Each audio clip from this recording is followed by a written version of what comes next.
Muy buenos días, mi nombre es Andrea Carrullo y hoy hablaremos sobre la validez de los razonamientos y la silogística. Un razonamiento se considera válido cuando su forma lógica es válida, es decir, cuando la conclusión se deriva de las premisas. La validez de un razonamiento es independiente de la verdad o falsedad de sus premisas y de su conclusión. Puede haber razonamientos cuyas premisas y cuya conclusión sean verdaderas y que, sin embargo, sean inválidos, o puede haber razonamientos que sean válidos pero que tengan premisas y conclusiones falsas. Veamos un ejemplo. Todos los hombres son venezolanos. Todos los venezolanos son honestos. Luego, todos los hombres son honestos. Este razonamiento es válido porque su forma lógica es válida, es decir, la conclusión deriva de las premisas. Sin embargo, tanto las premisas como la conclusión son falsas porque no todos los hombres son venezolanos, no todos los venezolanos son honestos y no todos los hombres son honestos. Un argumento no se considera válido si, a pesar de que las premisas son ciertas, no se puede asegurar que la conclusión lo sea. Por ejemplo, mi amigo Manuel es calvo, mi amigo Alfonso es calvo, por lo tanto, todos mis amigos son calvos. Mi amigo Manuel y mi amigo Alfonso pueden ser calvos, pero no significa que todos mis amigos sean calvos. Diferencia entre validez y verdad. La validez tiene un contenido lógico y coherente que lo hace justificable. Por ejemplo, un argumento es válido porque tiene sentido, tiene base, mientras que la verdad va más allá de lo lógico, guarda relación con los valores éticos, de buena fe y honestidad. Por ejemplo, yo digo algo en lo que creo y es mi verdad. A su vez, mi verdad puede o no ser válida para otro. Existen razonamientos que parecen válidos pero no lo son, los cuales denominamos falacias y se consideran errores en el proceso de argumentación. Algunas falacias se cometen intencionalmente para persuadir o manipular a los demás, mientras que otras se cometen sin intención debido a descuidos o ignorancia. Existen diferentes tipos de falacias, entre ellas tenemos las formales y las informales. Las formales son aquellas cuyo error reside en la forma o estructura de los argumentos.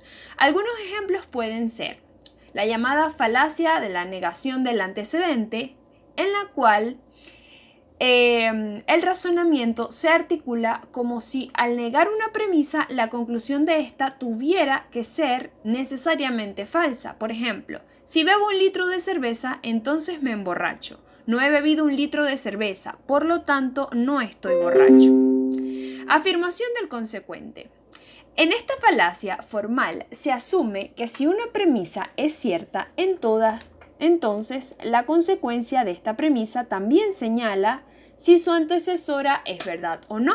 Por ejemplo, si María estudia, entonces aprobará el examen. María aprobó el examen, por lo tanto, María estudió. Sin embargo, no sabemos si María estudió o, por ejemplo, se copió en el examen.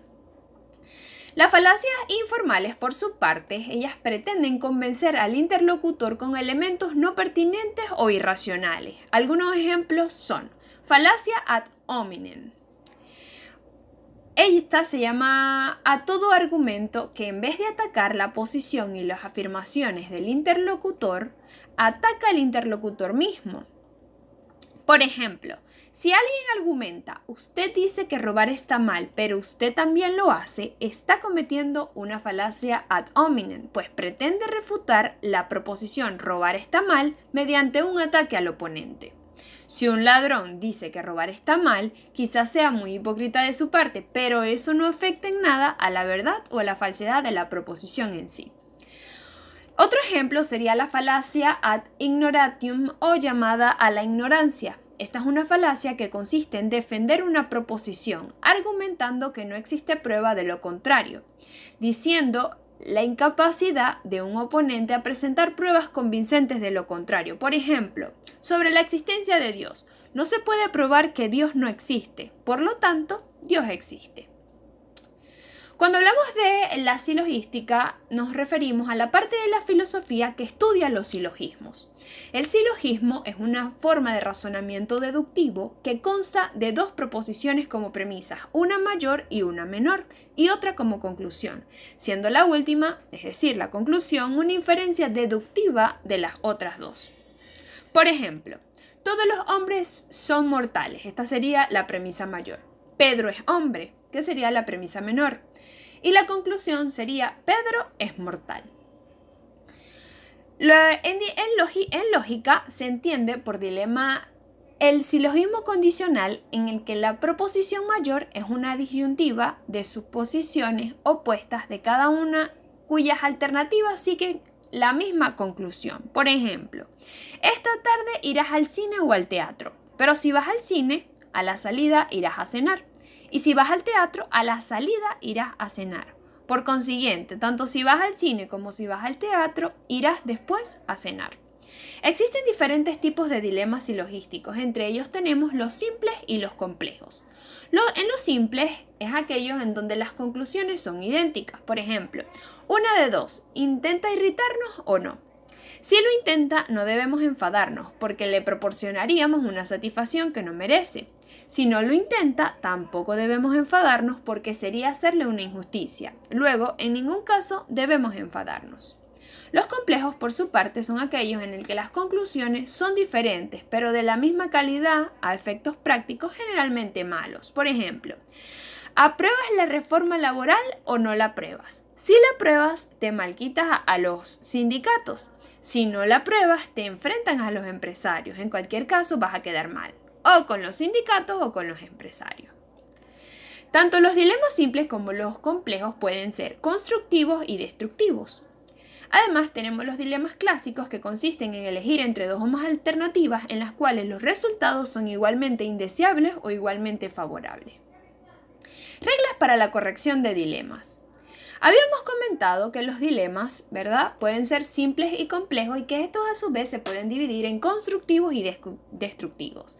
La regla de inferencia para los dilemas constructivos nos dice que si P implica Q y R implica S, y P o R es verdadero, entonces Q o S deben ser verdaderos. Esto lo estamos viendo muy complicado, pero con esto se quiere decir que si dos condicionales son verdaderos y al menos uno de sus antecedentes es verdadero, entonces alguno de sus consecuentes debe ser verdadero. Por ejemplo, si gano 1.000.000 de pesos, lo voy a donar a un orfanato. Si mi amigo gana 1.000.000 de euros, lo va a donar a un hogar de ancianos. Voy a ganar 1.000.000 de pesos o mi amigo ganará 1.000.000 de euros. Por lo tanto, o un orfanato ganará 1.000.000 de pesos o un asilo ganará 1.000.000 de euros. Por su parte, en las reglas de inferencia para los dilemas destructivos nos dice que si P implica Q y R implica S y Q es S, es falsa, o S es falsa, entonces necesariamente o P es falsa o R es falsa. Es decir, si dos condicionales son verdaderos pero uno de sus consecuentes es falso, entonces uno de sus antecedentes tiene que ser falso. Un ejemplo sería: si llueve, vamos a permanecer en el interior. Si está soleado, vamos a ir a dar un paseo.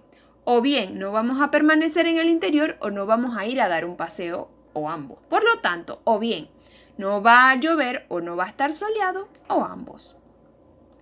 Los epiqueremas decimos que son una forma especial del silogismo compuesto por tres partes, en donde una o más premisas van acompañados de una prueba.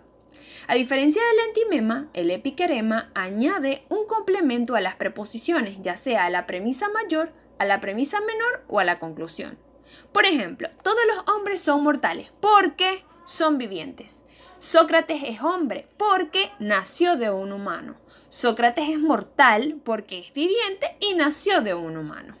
Por su parte, los órites, ¿verdad?, también es un tipo de silogismo compuesto en el que la conclusión del silogismo precedente se toma como premisa del siguiente, hasta que se llega a conectar el antecedente del primer silogismo con el consecuente del último, es decir, se forma como un enlace entre las premisas y la conclusión. Por ejemplo, 2 es un número par. Todos los números pares son números naturales. Todos los números naturales son números racionales. Por consiguiente, el 2 es un número racional. ¿Sí lo ven? Muchas gracias.